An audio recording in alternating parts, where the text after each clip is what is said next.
મિત્રો, જ્યારે દાળ અને શાક બનાવવાનો ખૂબ જ કંટાળો આવતો હોય અને તમે કશું નવું ટ્રાય કરવા માંગતા હો, ત્યારે આજની આ શેકેલા ચણાની એકદમ નવી અને ટેસ્ટી રેસિપી બનાવીને તૈયાર કરી શકો છો. ખૂબ જ ઝડપથી બનતી આ રેસિપી ટેસ્ટમાં એકદમ લાજવાબ બને છે. તો hello friends, Dhamu's kitchen and blog પર તમારું સ્વાગત છે. મિત્રો, આજે બનાવીશું શેકેલા ચણાની એકદમ નવી રેસિપી. અહીંયા મેં એક નાની કટોરી જેટલા શેકેલા ચણા લીધા છે. કટોરી આખી આપણે પૂરી નથી ભરેલી, એમાં પણ થોડી મેં બાકી રાખેલી છે, કેમ કે આટલા શેકેલા ચણાથી પણ આપણે એ જણને આરામથી થઈ રહે એટલી રેસિપી બનાવીને તૈયાર કરી શકશું. હવે આપણે એક બાઉલ લઈશું અને બાઉલની અંદર શેકેલા ચણાને ટ્રાન્સફર કરીશું અને આ રીતે હાથની મદદથી આપણે ચણાની ઉપરની જે છાલ છે એને કાઢી લેવાની છે. આ રીતે ચણાને આપણે બંને હાથ વડે થોડા ઘસી લઈએ, આરામથી છાલ જુદી પડી જાય છે. અહીંયા રેસિપી માટે આપણે ઉપરની જે છાલ છે એને કાઢવી જરૂરી છે, કેમ કે આ છાલનો ટેસ્ટ આપણને રેસિપીમાં બરાબર નહીં લાગે. તો જુઓ, મોટા ભાગના ચણા ઉપરથી આપણે છાલને કાઢી લીધી છે. હવે આપણે જારો લઈશું અને ચણાને એમાં ટ્રાન્સફર કરીશું. પછી જુઓ, આ રીતે કરવાથી બધા જ ચણાના જે ઉપરના છિલકા છે, એટલે કે ચણાની ઉપરની જે છાલ છે એ આરામથી નીકળી જશે. જુઓ, કોઈ પણ જાતની મહેનત વગર આ ટ્રીકથી તમે શિંગદાણાના ફોફા પણ કાઢી શકો છો, આ રીતે ચણાના ફોફાને પણ કાઢી શકો છો. અને ચોખ્ખા થયેલા ચણાને આપણે બાઉલની અંદર કાઢી લઈએ. ત્યાર પછી જુઓ, એમાં અમુક ચણા આ રીતે આખા રહી ગયા છે, જે થોડા કાચા રહી ગયા હોય છે. તો આ રીતે જે એકદમ કાચા ચણા હોય એને આપણે બહાર કાઢી લેવાના છે અને ચણાને ચોખ્ખા કરી અને તૈયાર કરી લેવાના છે. હવે આપણે મિક્સર જાર લઈશું અને ચણાને મિક્સર જારમાં ટ્રાન્સફર કરીશું. આજની રેસિપી બનાવવા માટે ચણાને આપણે પીસી લેવાના છે. તો જાર ઉપર ઢાંકણ ઢાંકી ચણાનો આપણે એકદમ સરસ પાવડર બનાવી લઈએ. તો જુઓ, આ રીતે આપણે એકદમ સરસ પાવડર જેવું બનાવી લીધું છે.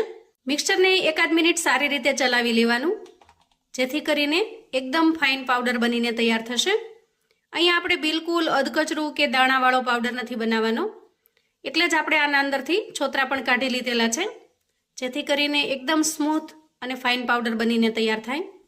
હવે તૈયાર કરેલા ચણાના પાવડરને આપણે એક મિક્સિંગ બાઉલની અંદર કાઢી લઈશું અને જે વાટકાના માપથી આપણે ચણા લીધેલા એ વાટકાના માપથી આપણે એમાં પાણી એડ કરીશું. જો આ રીતે થોડું થોડું ધીરે ધીરે પાણી એડ કરવાનું. અહીંયા આપણે વિસ્કરની મદદથી એકદમ સ્મૂથ બેટર બનાવીને તૈયાર કરી લઈશું, બિલકુલ ગાંઠા વગરનું. તો જુઓ, એકદમ સરસ બેટર બનીને તૈયાર થઈ ગયું છે. હવે આપણે ઢાંકણ ઢાંકી 5 મિનિટ સુધી રેસ્ટ થવા દઈએ, જેથી ચણાની પેસ્ટ સારી રીતે ફૂલી જશે.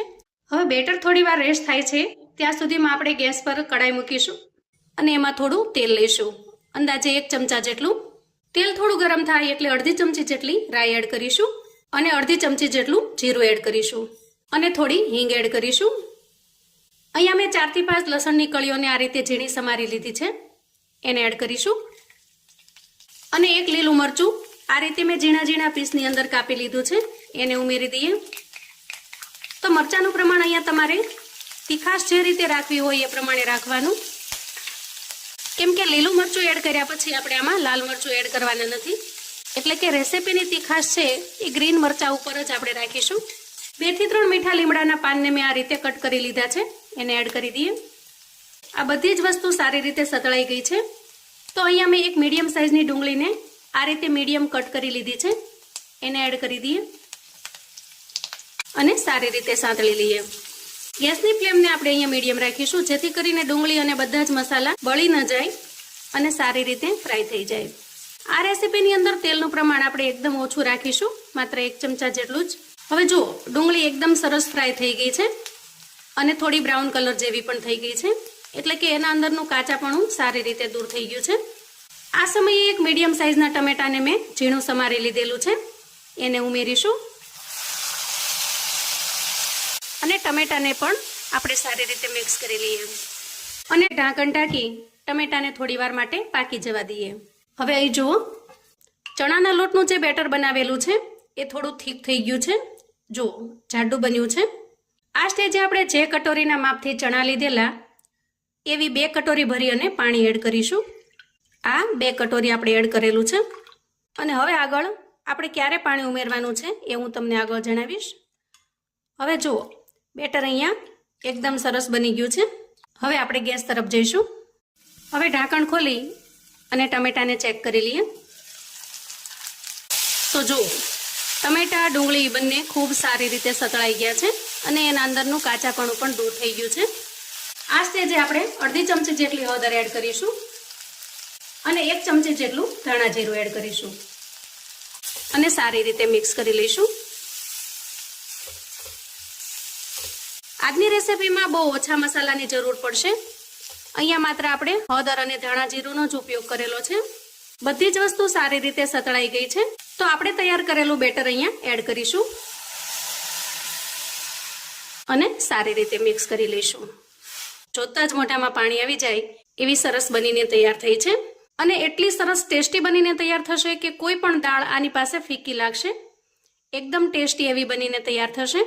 હવે જુઓ મિશ્રણ પાછું ઘાટું થવા માંડ્યું છે. આ રીતે જુઓ ઘણું ઘાટું થઈ ગયું છે. આ સ્ટેજે ફરી આપણે 2 વાટકી જેટલું પાણી એડ કરવાનું છે. તો અહીંયા ટોટલ 1 વાટકી ચણા સામે આપણે 4 વાટકી જેટલું પાણી લીધેલું છે. હવે સારી રીતે મિક્સ કરી લઈએ. 1 વાટકી કરતાં પણ ઓછા એટલા આપણે ચણા લીધેલા. એની સામે 4 થી 5 વાટકી ભરાય એટલી સરસ દાળ બનીને તૈયાર થઈ છે. આ રેસીપીને તમે શેકેલા ચણાની દાળ પણ કહી શકો છો. ખૂબ જ ટેસ્ટી લાગે છે. વળી નહીં તમારે ધોવાની ઝંઝટ, નહીં પલાળવાની ઝંઝટ કે નહીં બાફવાની ઝંઝટ. એકદમ ઝડપથી અને ફટાફટથી ચણાના છિલકા કાઢી સરસ રીતે પાવડર બનાવી અને ફટાફટથી તમે ઘરની વસ્તુથી જ બનાવીને તૈયાર કરી શકશો અને એકદમ ટેસ્ટી બને છે. એક વખત ચોક્કસથી ટ્રાય કરવા જેવી છે. તો અહીંયા સ્વાદ પ્રમાણે મીઠું એડ કરી દઈએ. મીઠું એડ કરવાનું મેં સાવ છેલ્લે એટલા માટે રાખેલું છે કે છેલ્લે જેટલું પાણી ઉમેરવાનું થાય એ પ્રમાણે ઉમેર્યા પછી તમે એ માપ પ્રમાણે મીઠું એડ કરી શકો. છેલ્લે જ્યારે તમે લાસ્ટમાં 2 વાટકા પાણી ઉમેરી દેશો ત્યારે જ તમને ખ્યાલ આવશે કે હવે આપણે આમાં કેટલું મીઠું એડ કરવાનું છે. તો અહીંયા જુઓ એકદમ ટેસ્ટી એવી શેકેલા ચણાની દાળ બનીને તૈયાર થઈ ગઈ છે. જુઓ એકદમ લાજવાબ બને છે. તો આપણે આટલી થિકનેસ રાખીશું કેમ કે જેમ જેમ આ દાળ હજી વધારે સમય પડી રહેશે અને ઠંડી થતી જશે એમ એમ ફરી પાછી એ ઘાટી બનતી જશે. તો અહીંયા ગેસની ફ્લેમને આપણે બંધ કરીશું. હવે આપણે થોડી ઝીણી સમારેલી કોથમીર ઉમેરીશું અને સારી રીતે મિક્સ કરી લઈશું. એક વખત બનાવીને જો તમે ચાખશો તો તમે આ દાળના ફેન થઈ જશો કેમ કે ઝડપથી પણ બને છે અને ટેસ્ટી પણ બને છે અને 100% ગેરંટી છે કે એક વખત બનાવશો તો વારંવાર બનાવવાનું મન થશે. એટલી ટેસ્ટી બને છે. તો હવે તૈયાર થયેલી દાળને આપણે સર્વ કરી લઈએ. તો જુઓ નહીં ધોવાની ઝંઝટ, નહીં પલાળવાની ઝંઝટ કે નહીં બાફવાની ઝંઝટ. એકદમ ફટાફટથી અને ઝડપથી ખૂબ જ સિમ્પલ મસાલાથી આ ટેસ્ટી એવી શેકેલા ચણાની દાળ તમે બનાવીને તૈયાર કરી શકો છો. આ દાળને તમે કોઈ પણની સાથે એન્જોય કરી શકો છો. રોટલી, ભાખરી, પૂરી, પરાઠા કે પછી ભાતની સાથે. જેવી રીતે આપણે મગની દાળ અથવા તો તુવેરની દાળને ભાતની સાથે એન્જોય કરીએ છીએ એવી જ રીતે આ દાળ પણ તમને ભાતની સાથે ખૂબ જ ટેસ્ટી લાગશે અને એટલી ટેસ્ટી લાગશે કે તમે વારંવાર આ દાળ બનાવવાનું પસંદ કરશો.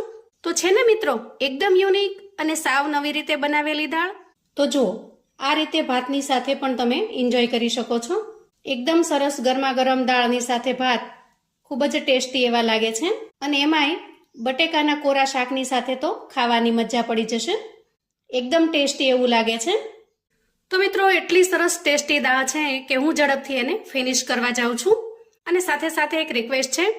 આવું અવનવું જાણવા માટે અને મને સપોર્ટ કરવા માટે ચેનલ પર જો તમે નવા છો તો પ્લીઝ ચેનલને સબસ્ક્રાઇબ કરો. વિડીયો ગમે તો લાઈક અને શેર કરો. તમારા સગા સંબંધી મિત્રોને પણ આપણી આજની એકદમ નવી રીતે બનાવેલી દાળની રેસિપી ચોક્કસથી મોકલી આપજો જેથી એ લોકો પણ બનાવીને તૈયાર કરી શકે, એન્જોય કરી શકે અને એના પરિવારને પીરસી શકે. કોમેન્ટમાં મને ચોક્કસથી જણાવજો મિત્રો કે આજની આ ટેસ્ટી રેસિપીની રીત તમને કેવી લાગી છે. ફરી મળીશું એક નવી રેસિપી સાથે. ત્યાં સુધી આવજો મિત્રો.